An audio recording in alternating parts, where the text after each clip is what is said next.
Salut à tous, on se retrouve aujourd'hui pour une nouvelle critique de film et aujourd'hui je voulais vous parler du film Blink Twice. Il faut qu'on comprenne ce qui se passe.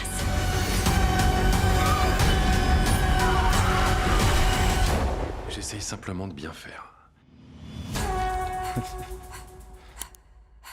Blink Twice, c'est un film réalisé par Zoe Kravitz, la fille de Lenny Kravitz, avec au casting notamment Channing Tatum, Naomi Ackie et Alia Shawkat. L'histoire, très rapidement résumée, c'est celle de Frida et Jess qui sont deux amis qui vont par une petite coïncidence rentrer dans le cercle intime de Slater King. Slater King, c'est un mania de la technologie qui s'est retiré suite à des affaires d'abus de pouvoir. Il suit désormais une thérapie sur son île privée pour devenir meilleur. Il n'empêche que sur cette île, on y fait également beaucoup la fête et les deux amis, Frida et Jess, vont le découvrir. Sauf que ce qui était au départ un cadre idyllique va très vite se transformer en véritable cauchemar. Comme d'habitude, cette critique est totalement sans spoiler. Ne vous inquiétez pas, vous pouvez la regarder, vous ne serez pas spoilé. Alors une fois que j'ai dit ça, j'en ai pas beaucoup dit. Et bien évidemment, je vais m'en tenir à ne rien vous dévoiler de l'intrigue. Blink Twice, c'est la première réalisation de Zoe Kravitz.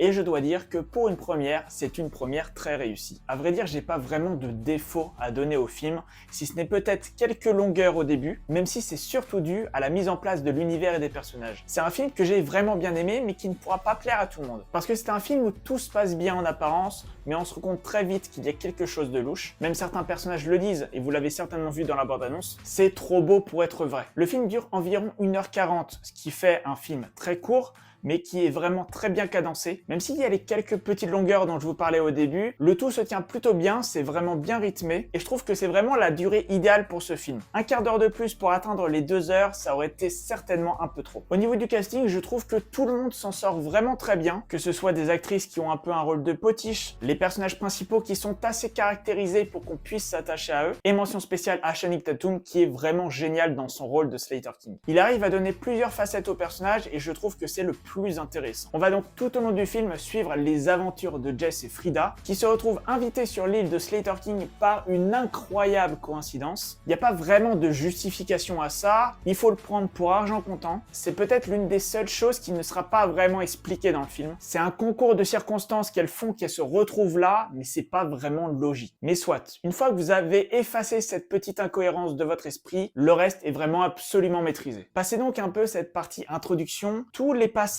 où on est sur l'île avec Slater King et ses amis, c'est là où c'est le plus plaisant. On voit vraiment toute l'intelligence du scénario et le montage fait qu'on comprend tout de suite ce qu'il s'y passe. C'est un montage qui va prendre le temps au début et qui va plus charcuter ensuite et qui va exprès finir par nous perdre comme il perd les personnages. Pour moi, c'est encore un excellent point de ce film parce qu'on se retrouve désorienté un petit peu, même si on arrive à raccrocher les wagons assez rapidement. Au départ, on voit très bien que c'est des vacances paradisiaques, mais petit à petit, on comprend qu'il y a quelque chose de louche et on va finir par environ 30 minutes de pure révélation. Ça va s'enchaîner très rapidement, on va aller de révélation en révélation et on ressort de la salle en ayant vu un film plaisant, un film un petit peu psyché. C'est quand même un petit peu bouleversant, mais c'était vraiment plaisant. Donc voilà, c'est tout pour cette vidéo, j'espère qu'elle vous aura plu. Comme d'habitude, n'hésitez pas à mettre un pouce bleu et à me dire ce que vous en avez pensé dans les commentaires. On se retrouve très vite pour de nouvelles vidéos.